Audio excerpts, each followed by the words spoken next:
What is happening, guys? My name is Jamie and today we're going to do something a little bit different, something far left, that's for sure, something very retarded, something very different on this channel. Now, I did a video very similar to this that was metal albums were seasons, while this we're doing if metal bands were seasons, and I'm going to just put you in a little picture of what this world encapsulates, and I'm talking about the weather is such a fascinating phenomenon. We all know what controls the weather. It's the rotation of the Earth, the Coriolis effect, and all that shit. High pressure systems, low pressure systems, cold fronts. One primary factor is that the metal bands control the seasons, especially in this scenario, and I'm going to give you 4 bands allocated in each season. The first band is Metallica. Metallica easily fits in the summer because how turbulent their discography is. Absolutely amazing albums like Master of Puppets, Justice for All, and then you get some shitty sort of albums like Saint Anger, which isn't very good in my opinion.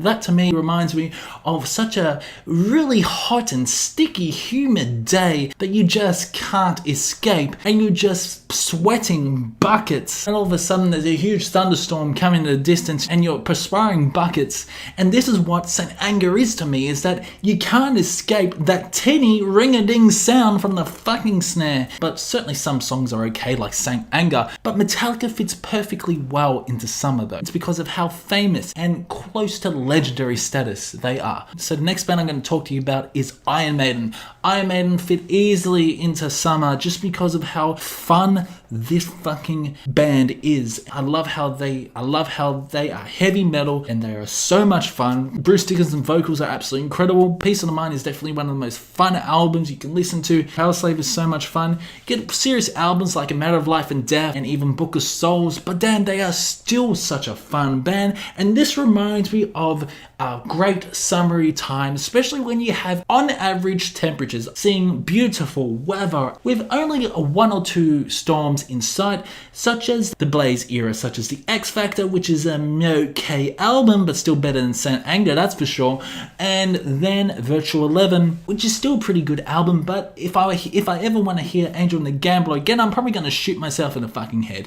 So now we're going to move on to Judas Priest. Now, Judas Priest, again, a very consistent band. We're seeing some beautiful weather throughout summer this season. Beautiful clean slate weather, like Painkiller's a fantastic album. Judas Priest can't do much wrong, in my opinion, but certainly they become more epic and grandiose, especially throughout the later years.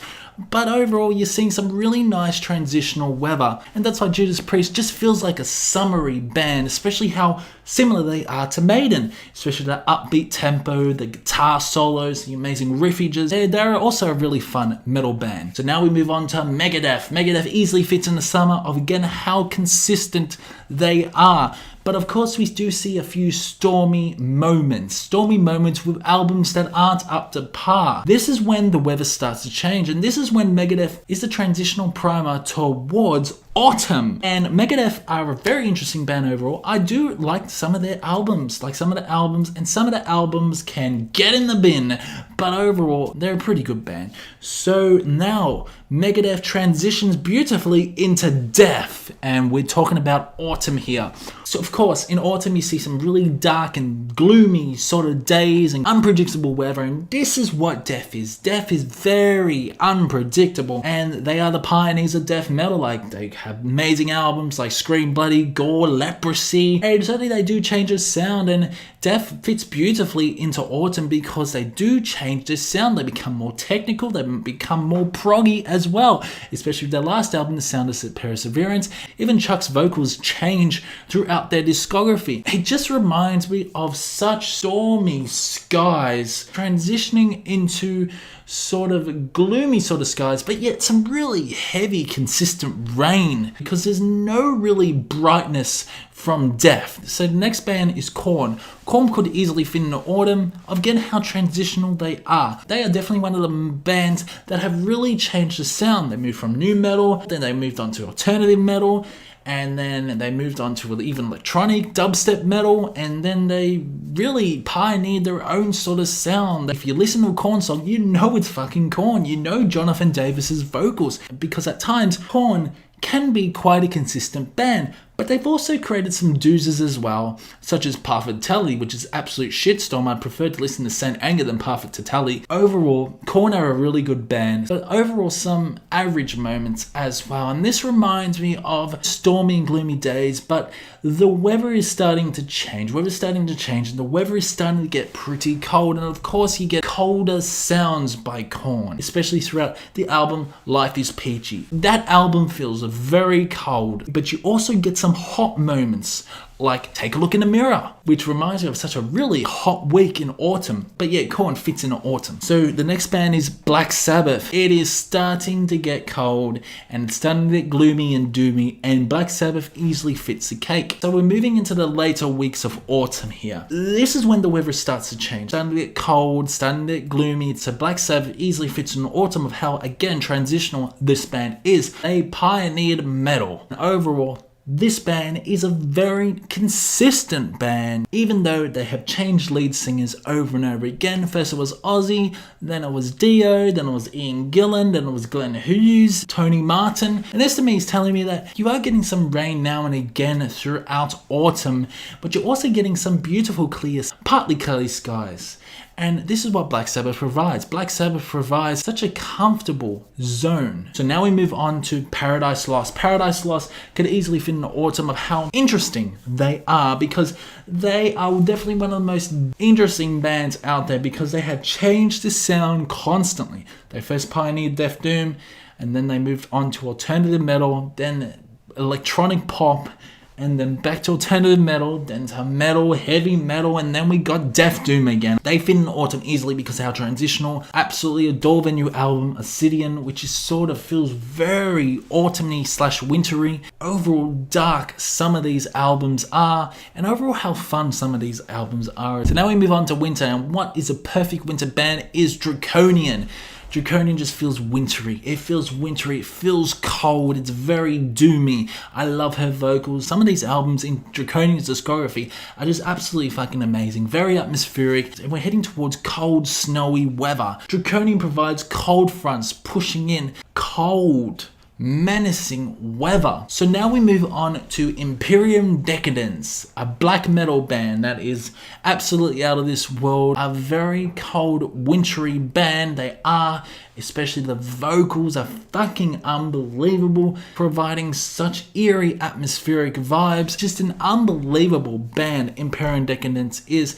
I'm sure a lot of you people will actually enjoy it, but again, Imperium Deceit definitely provides such snowy weather. We're talking about a deep winter freeze, and it's definitely going to be one of the coldest years for this world, that's for sure.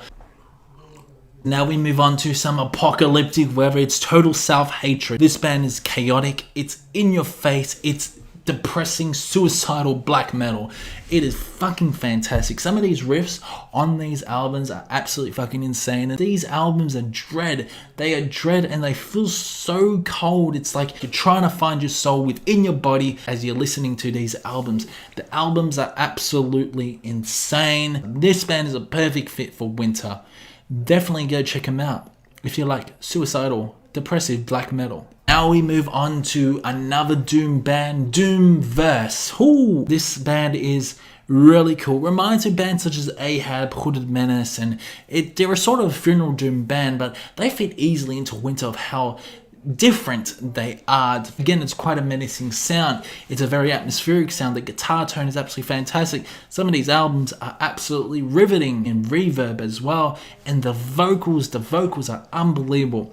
All the albums are absolutely fucking fantastic, but again, they are very consistent. And this is when we start to see the snow melt. Now we move on to springs. What is a perfect spring band, in my opinion, is Nightwish. Nightwish would fit easily in the spring of how interesting this band is. So they are a symphonic metal band, but they have experimented throughout the years. Imaginarium is such a really interesting concept album with some many different surprises. You get some amazing ballads, you get some really heavy moments, but then you have Dark Passion Play, which is a much more heavier album by Nightwish. This band would fit perfectly into spring because it seems like Nightwish save you from winter as they melt that snow away. So now we move on to Camelot. Camelot, a symphonic power metal band, certainly one of the most consistent bands on the list, certainly has had a few doozies along the way throughout albums such as Siege Perilous, which wasn't a very good album in my opinion, but you get the masterpieces like Black Halo or even The Fourth Legacy. The weather starts to change again. The weather starts to warm up. Camelot provide a warm feeling towards the listener. And some of these albums are absolutely fantastic, and this is when the weather starts to really change. We got Epica, another symphonic metal band. As we edge closer to the end of this season, the weather starts to really change, really progress as we see more high pressure systems come and clear the skies. And Epica is definitely a breath of fresh air because they got amazing albums as well. Simone's vocals are absolutely fucking fantastic, but you also got some death metal vocals along the way throughout some of these albums. And I just love how transitional this band is because they incorporate angelic moments and then also heavy and aggressive moments as well. But Epica are a very straightforward, consistent band that produce killer albums after killer albums. Now we move on to Dream Theater, my favorite band of all time. Dream Theater easily fits in the spring, again of how consistent this band is. And Dream Theater would definitely be a beautiful way to end off the year, a beautiful way to end off spring. And that's because of how amazing all their albums are. It's definitely one of the most consistent bands out there, one of the most interesting bands out there, and definitely one of the... Dream Theater also had some rough times as well. Turbulent, rough moments throughout the discography, but very rarely do they create bad albums. And this is why Dream Theater is such an amazing band, is because they, in my eyes, can't do anything wrong. So I was just rambling on and probably sound like a retard, and you're probably saying, what the fuck am I watching? What is he on? But you know what? I want you guys to comment below your metal bands for each season. And yeah, it's going to be fun to read your comments. So drop a like if you enjoyed this content, and I will see you in the next one.